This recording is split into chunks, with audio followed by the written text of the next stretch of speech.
যেটা একটা ফাইটারকে একটা যোদ্ধাকে ছিল কেরলা নিয়েও খেলতে চাইছে, মানা করছি, পরে নাতিসহ নিয়ে গেছে।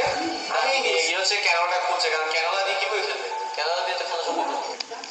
আমরা কথা বলতেছি জেবি চিতাকে নিয়ে, এবং আজকে আমি কোনোভাবেই চিতা ছাড়া অন্য কোনো টপিক, অন্য কোনো কিছু, অন্য কোনো চিন্তা আর মাথায় আনতেই পারতেছি না। গাইজ, আমি তোমাদেরকে আজকে একটু জেবি চিতাকে চেনাবো।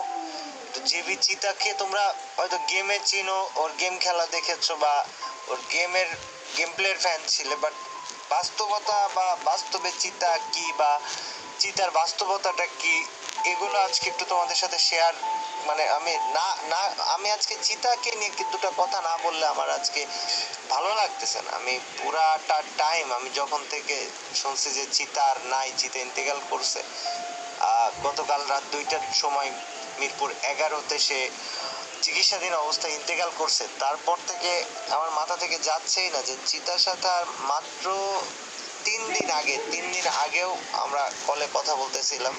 তো ওই সময় চিতা বলতেছে যে ভাই, আমি ইন্ডিয়া যাব, আমি ইন্ডিয়া যে আমার আমার আমার অপারেশন করা